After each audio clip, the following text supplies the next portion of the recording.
Audio Jungle.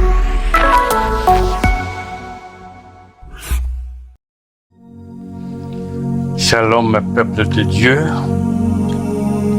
Nous, bergers Élie Djema de l'Assemblée de délivrance et de révélation, voulons partager un petit enseignement sur le thème Entre en profondeur. Kota na Muzindu.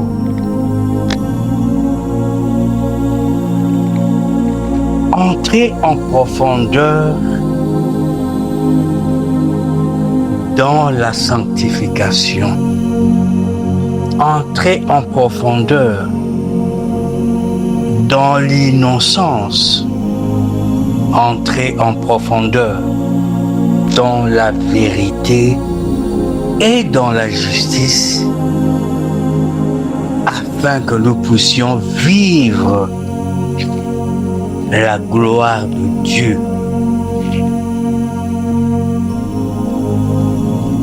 Nous allons lire quelques versets bibliques qui nous montrent la place de Dieu. Dieu est toujours au milieu. Dieu est au milieu parce que Dieu est dans la neutralité. Lisons d'abord Genèse chapitre 2, verset 9.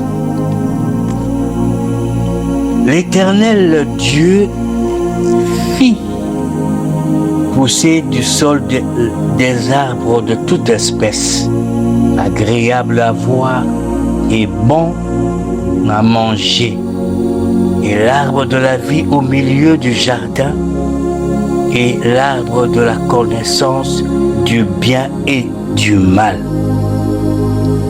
Dans ce verset, il est clairement mentionné l'arbre de la vie au milieu du jardin. Qui est l'arbre de la vie pour toi et pour moi aujourd'hui? Cet arbre n'a pas été planté, n'a pas été disposé au devant ou après, il est au milieu.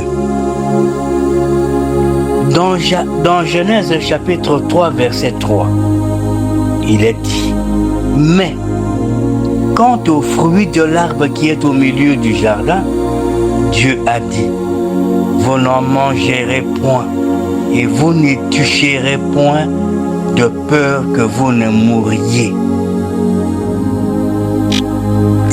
Le fruit de l'arbre qui est au milieu du jardin, c'était un fruit à ne pas toucher, à ne pas manger au risque de mourir. Ce fruit, cet arbre pouvait être touché, mais dans quelles conditions?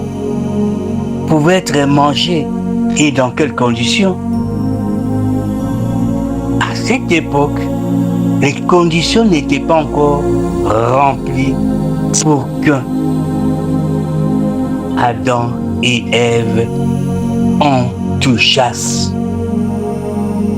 Genèse chapitre 35, verset 2. Jacob dit à sa maison et à tous ceux qui étaient avec lui: ôtez les dieux étrangers qui sont au milieu de vous. Purifiez-vous et changez de vêtements. Les dieux étrangers, nous savons très bien que l'ennemi, lui, il est là pour copier. Il sait très bien que notre Dieu se place au milieu. Maintenant, lui aussi envoie ses démons.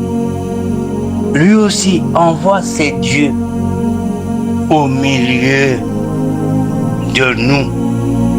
Et Genèse nous dit, ôtez les dieux étrangers qui sont au milieu de vous.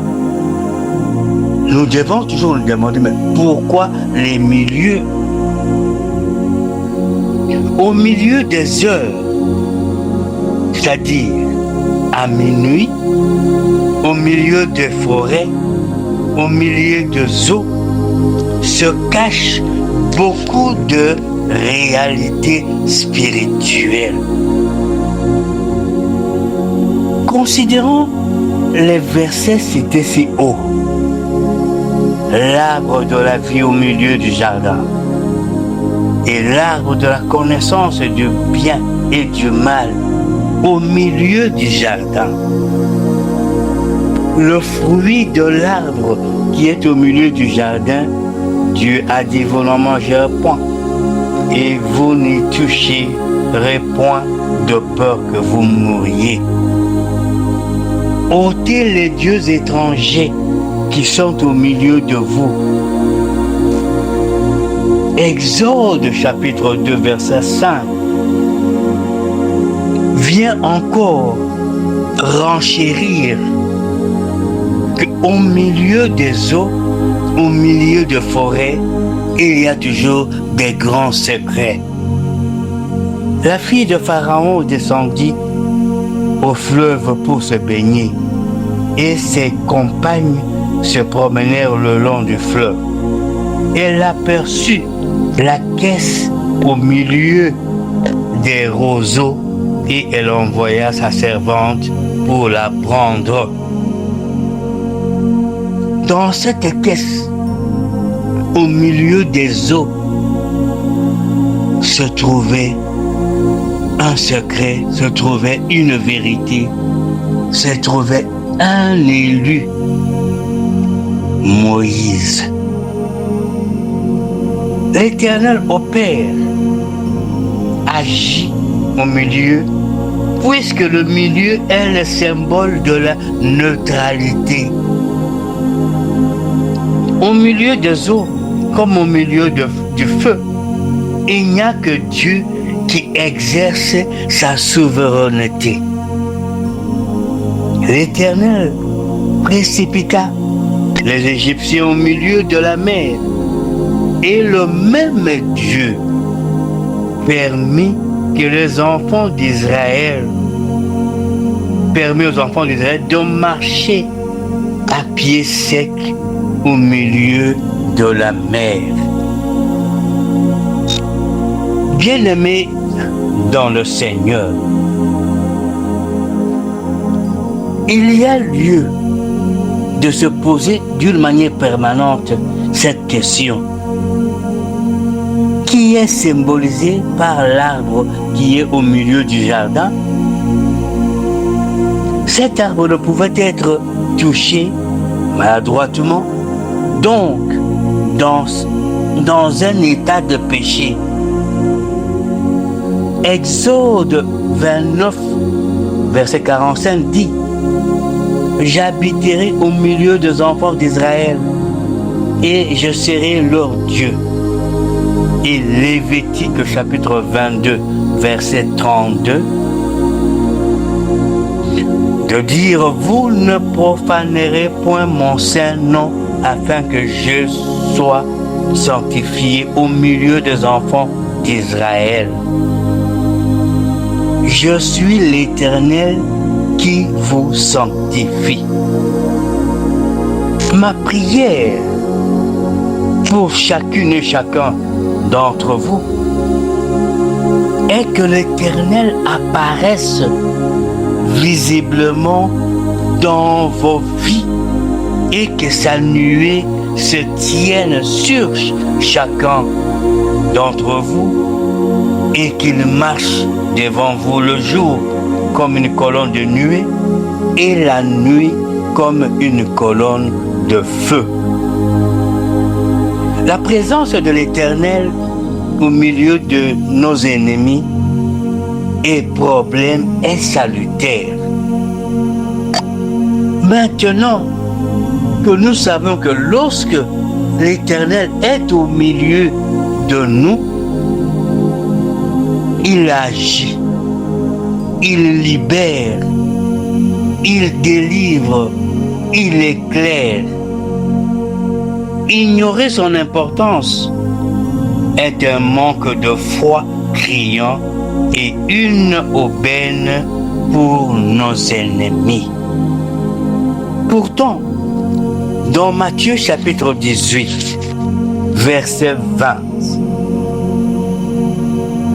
car là où 2 ou 3 sont assemblés en mon nom, je suis au milieu d'eux. Je déclare maintenant que tous ceux qui s'assemblent contre toi, contre ton travail, contre ton mariage, contre ta santé, soit face à notre Dieu, et cela au nom de Jésus-Christ. Le secret de Dieu au milieu de nous et de nos combats est qu'il va se lever et que nous allons disparaître. Parce que lorsque Dieu s'élève, nous devons nous disparaître. Face à tes combats, face à tes problèmes, face à tes projets, que toi tu t'effaces et que Dieu s'élève. Et que nos combats soient maintenant les combats de notre Dieu. Pour que cela se passe en forêt, sur les eaux, au milieu du feu, au milieu des arbres. Il est intouchable et toute personne pécheresse qui le touchera est vouée à la mort. 1 Corinthiens chapitre 14 verset 25. Les secrets de son cœur sont dévoilés de telle sorte que tombe sur sa face. Il adorera et publiera que Dieu est réellement au milieu de nous. Ici, chaque bénéficiaire de la grâce de Dieu tombera sur sa face de louer Dieu, de l'adorer, de publier qu'il est au milieu de nous à cause des miracles qu'il aura opérés. Et pour y parvenir et obtenir de tels miracles, 2 Corinthiens chapitre 6 verset 17 nous conseille en ces termes. C'est pourquoi sortez du milieu d'eux et séparez-vous, dit le Seigneur. Ne touchez pas à ce qui est impur et je vous accueillerai. Tu ne peux pas réaliser la valeur de Dieu si tu n'es pas entré au milieu des tourments. Si tu n'es pas encore entré au milieu des eaux et du feu, tu ne pourras jamais réaliser la valeur de notre Dieu. Prenons le cas de Jonas. Jonas était jeté au milieu des eaux et passa 3 jours dans le sein d'un poisson. À sa sortie, il réalisa qui est Dieu. Meshach, Shadrach, Abednego, jetés dans la fournaise ardente, à leur sortie, ils connurent et jurèrent de n'obéir, de ne marcher que selon la volonté de l'Éternel, Dieu d'Abraham, d'Isaac et d'Israël. Aujourd'hui, il est temps qu'au regard de ta situation actuelle, sache que là où tu es, sous les eaux, dans le feu, en forêt, demeure innocent, demeure sanctifié. Cherche, entre en profondeur et tu seras le témoignage de notre Dieu. Maranatha, berger Élie Djema, le tabernacle de Dieu. Pour tout contact éventuel, plus 243 89 18 78 834, ou vous pouvez nous joindre dans notre chaîne YouTube en écrivant Assemblée de délivrance et de révélation. C'est à quoi nous vous invitons à vous abonner et à partager.